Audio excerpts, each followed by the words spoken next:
Hey Daddy, hope you're feeling better soon. Tonight I'm going to read you The Lady or the Tiger.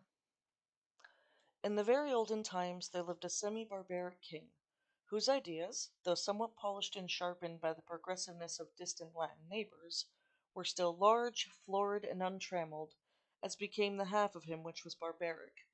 He was a man of exuberant fancy and withal, of an authority so irresistible that, at his will, he turned varied fancies into facts. He was greatly given to self-communing, and when he and himself agreed upon anything, the thing was done. When every member of his domestic and political system moved smoothly in its appointed course, his nature was bland and genial. But whenever there was a little hitch, and some of his orbs got out of their orbits, he was blander and more genial still, for nothing pleased him so much as to make the crooked straight and crush down uneven places. Among the borrowed notions by which his barbarianism had become semified was that of the public arena, in which, by exhibitions of manly and beastly valor, the minds of his subjects were refined and cultured. But even here the exuberant and barbaric fancy asserted itself. The arena of the king was built, not to give the people an opportunity of hearing the rhapsodies of dying gladiators, nor to enable them to view the inevitable conclusion of a conflict between religious opinion and hungry jaws, but for purposes far better adapted to widen and develop the mental energies of the people.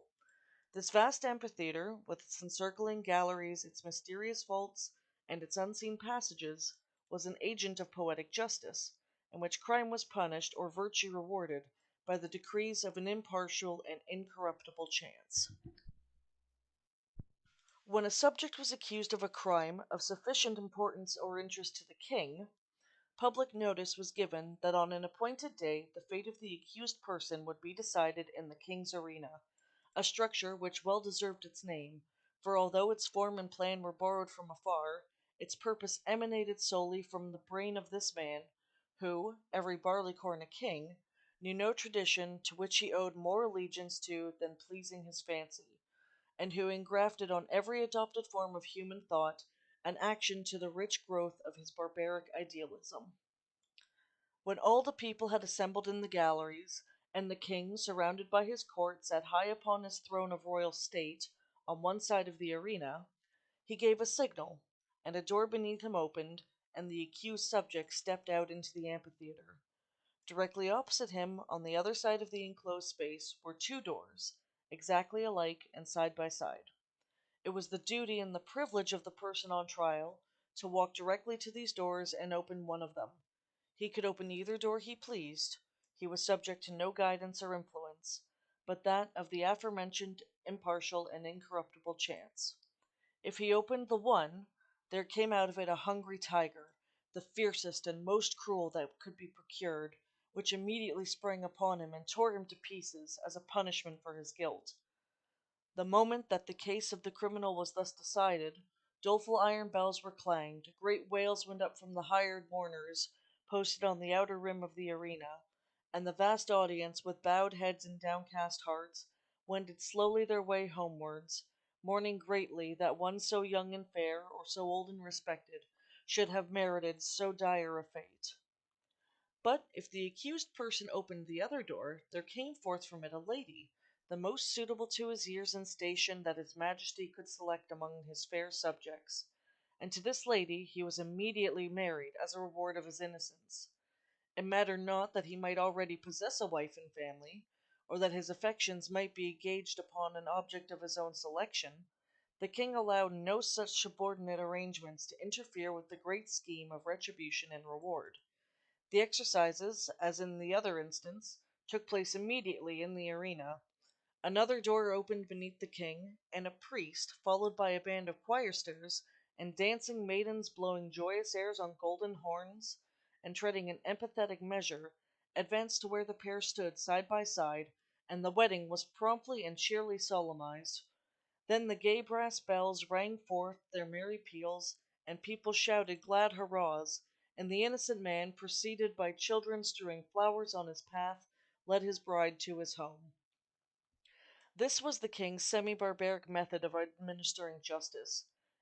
Its perfect fairness is obvious. The criminal could not know out of which door would come the lady. He opened either he pleased, without having the slightest idea whether, in the next instant, he was to be devoured or married. On some occasions the tiger came out of one door, and on some days out of the other. The decisions of this tribunal were not only fair, they were positively determinate.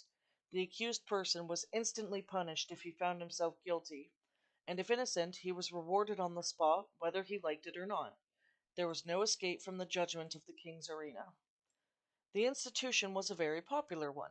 When the people gathered together on one of the great trial days, they never knew whether they were to witness a bloody slaughter or a hilarious wedding. This element of uncertainty lent an interest to the occasion, which it could not have otherwise attained. Thus the masses were entertained and pleased, and thinking part of the community could bring no change of unfairness against this plan, for did not the accused person have the whole matter in his own hands?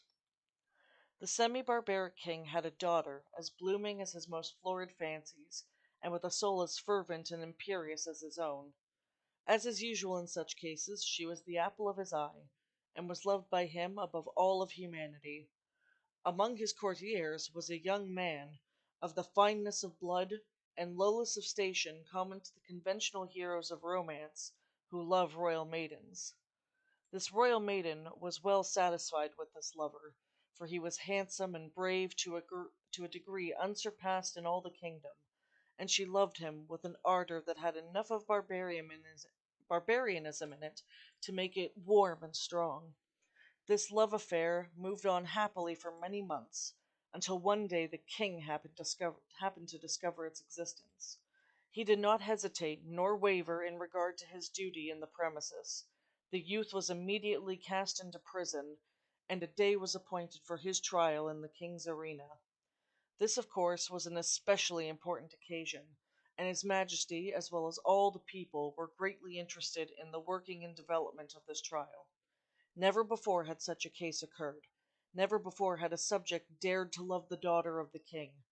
In years after, such a things became commonplace, but they were in no slight degree novel and startling.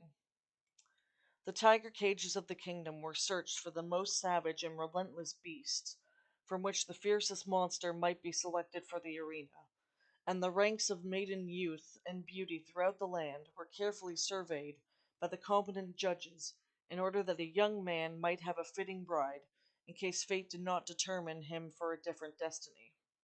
Of course, everybody knew that the deed with which he accused was charged had been done.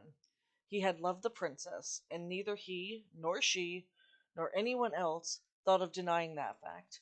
But the king would not think of allowing any fact of this kind to interfere with the workings of the tribunal, in which he took such great delight and satisfaction. No matter how the affair turned out, the youth would be disposed of, and the king would take an aesthetic pleasure in watching the course of events, which would determine whether or not the young man had done wrong in allowing himself to love the princess. The appointed day arrived. From far and near the people gathered, and thronged the great galleries of the arena, and the crowds, unable to gain admittance, massed themselves against the outside walls. The king and his court were in their places opposite the twin doors, those fateful portals, so terrible in their similarity. All was ready. The signal was given. A door beneath the royal party opened, and the lover of the princess walked into the arena. Tall, beautiful, fair, his appearance was greeted with a low hum of admiration and anxiety. Half the audience had not known so grand a youth that had lived among them. No wonder the princess loved him. What a terrible thing for him to be there. As the youth advanced into the arena, he turned, as the custom was, to bow to the king, but he did not think at all of that royal personage. His eyes were fixed upon the princess, who sat to the right of her father. Had it not been for the moiety of barbarianism in her nature, it is probable the lady would not have been there, but her intense and fervid soul would not allow her to be absent on an occasion in which she was so terribly and deeply interested. From the moment that the decree had gone forth that her lover should decide his fate in the king's arena, she had thought of nothing, night or day, but this great event and the various subjects connected with it. Possessed of more power, influence, and force of character than any one who had ever before been interested in such a case, she had done what no other person had done. She had possessed herself of the secret of the doors. She knew in which of the two rooms that lay behind those doors stood the cage of the tiger with its open front, and in which waited the lady. Through these thick doors, heavily curtained with skins on the inside, it was impossible that any noise or suggestion should come from within to the person who should approach to raise the latch of one of them. But gold and the power of a woman's will brought the secret to the princess. And not only did she know in which room stood the lady, ready to emerge all blushing and radiant, should her door be opened, but she knew who the lady was. It was one of the fairest and loveliest of the damsels of the court, who had been selected as a reward for the accused youth, should he be proved innocent of the crime aspiring to love one so far above him. And the princess hated her. Often she had seen, or imagined she had seen, the fair creature throwing glances of admiration upon the person of her lover, and sometimes she thought the glances were perceived and even returned. Now and then she had seen them talking together. It was but a moment or two, but much can be said in a brief space. It may have been the most unimportant topics, but how could she know that? The girl was lovely, but she had dared to raise her eyes to the loved one of a princess, and with all the intensity of the savage blood transmitted to her through long lines of barbaric ancestors, she hated the woman who blushed and trembled behind the silent door. When her lover turned and looked at her, and his eyes met hers as she sat there, paler and whiter than any one in the vast ocean of anxious faces about her, he saw, by that power of quick perception which is given to those whose souls are one, that she knew behind which door crouched the tiger, and behind which stood the lady. He had expected her to know. He understood her nature, and his soul was assured that she would never rest until she had made plain to herself this thing, hidden to all other lookers on, even to the king. The only hope for the youth in which there was any element of certainty was based upon the success of the princess in discovering the mystery, and the moment he looked upon her, he saw she had succeeded, and in his soul he knew she had succeeded. Then it was in that quick and anxious glance he asked the question, "Which door?" It was as plain to her as if he had shouted it from where he stood. There was not an instant to be lost. The question was asked in a flash, and it must be answered in another. Her right arm lay on the cushioned parapet before her. She raised her hand and made a slight, quick movement to the right. No one but her lover saw her. Every eye was fixed on the man in the arena. He turned, and with a firm and rapid step he walked across the empty space. Every heart stopped beating, every breath was held, every eye was fixed immovably upon the man. Without the slightest hesitation, he went to the door on the right, and opened it. Now the point of the story is this: did the tiger come out of that door, or did the lady? The more we reflect upon the question, the harder it is to answer. It involves the study of the human heart, which leads us through a devious maze of passion, out of which it is difficult to find our way. Think of it, my fair reader, not as if the decision of the question depended upon you, but upon the hot-blooded, semi-barbaric princess, her soul at a white heat beneath the combined fires of despair and jealousy. She had lost him, but who should have him? How often in her waking hours and in her dreams had she started in wild horror, and covered her face with her hands as she thought of her lover opening the door, on the other side of which waited the cruel fangs of the tiger. But how much oftener had she seen him at the other door? How in her grievous reveries had she gnashed her teeth and torn her hair when she saw his state of rapturous delight as he opened the door of the lady? How her soul had burned in agony when she had seen him rush to meet that woman, with her flushing cheeks and sparkling eyes of triumph! When she had seen him lead her forth, the whole frame kindled with the joy of recovered life! When she had heard the glad shouts of the multitude and the wild ringing of the happy bells! When she had seen the priest with his joyous followers advance to the couple and make them man and wife before her very eyes! And when she had seen them walk away together upon the path of flowers, followed by the tremendous shouts of hilarious multitude, in which her one despairing shriek was lost and drowned! Would it not be better for him to die at once, and go wait for her in the blessed regions of the semi-barbaric futurity? And yet that awful tiger, the shrieks, the blood! Her decision had been indicated in an instant, but it had been made after days and nights of anguished deliberation. She had known she would be asked, she had decided what she would answer, and without the slightest hesitation she had moved her hand to the right. The question of her decision is not one to be made lightly, and it is not for me to presume to set myself up as the one person able to answer it, and so I leave it to all of you, which came out of the open door, the lady or the tiger. And that is the story of the lady or the tiger. I hope you liked it, Daddy-O.